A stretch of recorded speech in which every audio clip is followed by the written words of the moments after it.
Hanya adalah Pertamina, karena kita tahu 70% hulunya itu dikuasai oleh Pertamina, dan bahkan 99% di hilirnya persoalan BBM ini juga di Pertamina. Maka harapan kami Bapak bisa mewujudkan apa yang menjadi cita-cita dan harapan Pak Prabowo dan masyarakat Indonesia pada umumnya, Pak. Soal itu, Pak, yang pertama kami ingin menyampaikan soal hari ini yang sedang ramai di masyarakat, di kalangan teman-teman ojol, yaitu soal bagaimana hari ini mereka gelisah, mereka khawatir, mereka sedih karena mereka mendengar pernyataan dari Pak Menteri ESDM, Pak Bahlil, bahwa subsidi Pertalite akan dicabut begitu, Pak, bagi ojol, karena ojol dianggap bukan bagian dari transportasi umum. Walaupun kami jujur aja soal itu gagal paham, Pak, tidak masuk akal bagaimana kalau kita survei, bahkan hari ini misalnya ditanya masyarakat transportasi itu umum apa, transportasi umum itu apa, ya ojol, ya kan. Tapi saya tidak tahu itu definisi dari kamus mana yang katanya ojol bukan bagian dari transportasi umum gitu, Pak. Tapi dalam konteks saya tidak bicara dalam soal subsidi, karena saya tahu subsidi ada komisi lain yang bisa berbicara soal itu, termasuk soal ESDM, Pak. Tapi dalam konteks ini adalah bagaimana ternyata ojol hari ini mereka sudah terdesak, bagaimana mereka harus bersaing dengan mereka dikenain tarif aplikasi 20%. Kemudian juga saya tahu bahwa negara kita, Pak Prabowo punya cita-cita mewujudkan lapangan kerja sebanyak-banyaknya di era kepemimpinan beliau. Tapi jenengan tahu bahwa ojol ini, Pak, ada 4 juta orang yang hari ini mengharapkan menyandarkan hidupnya dari soal ojek online, Pak, begitu.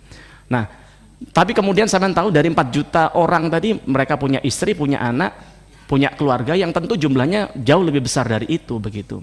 Tapi kemudian kalau subsidi ini kemudian dicabut, rakyat kita, masyarakat kita, kemudian ojol tidak bisa mengakses Pertalite itu dengan mudah seperti transportasi umum yang lain, ya mereka pada saatnya akan mati juga, begitu, Pak. Sehingga lapangan kerjaan juga akan berkurang, begitu.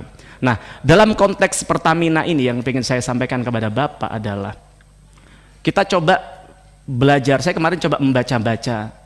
Ternyata mungkin oke lah kalau Pertalite mungkin kita tidak bisa seterusnya bisa memberikan subsidi kepada rakyat, juga itu tidak mendidik, kan begitu, Pak. Tapi bagaimana tugas Pertamina ke depan adalah mewujudkan, menghadirkan energi yang mudah dan murah bagi rakyat.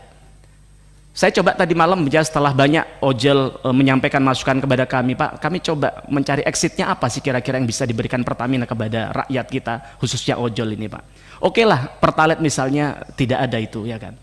Tapi kemudian kalau kita bicara Pertamax, Pak, Pertamax 92, ternyata negara tetangga kita, Malaysia, yang saat itu mereka belajarnya ke Indonesia, di sana hanya 6.800, Pak, per liter. Tapi jenengan tahu di kita rata-rata di tahun 2024 harganya 12.500, walaupun hari ini 12.100. Tapi coba saya kalkulasi rata-rata 12.500. Artinya apa? Harganya jauh lebih murah 50% dibandingkan Petronas Malaysia, begitu. Apakah kemudian pertanyaan, apakah kemudian ketika Petronas itu, Malaysia itu bisa menghadirkan BBM murah untuk rakyat, apakah mereka rugi? Tidak juga.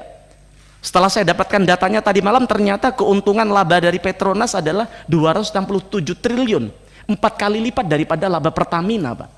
Mereka sudah bisa menghadirkan BBM yang murah untuk rakyat, tapi juga mereka untung, tidak kemudian rugi, begitu.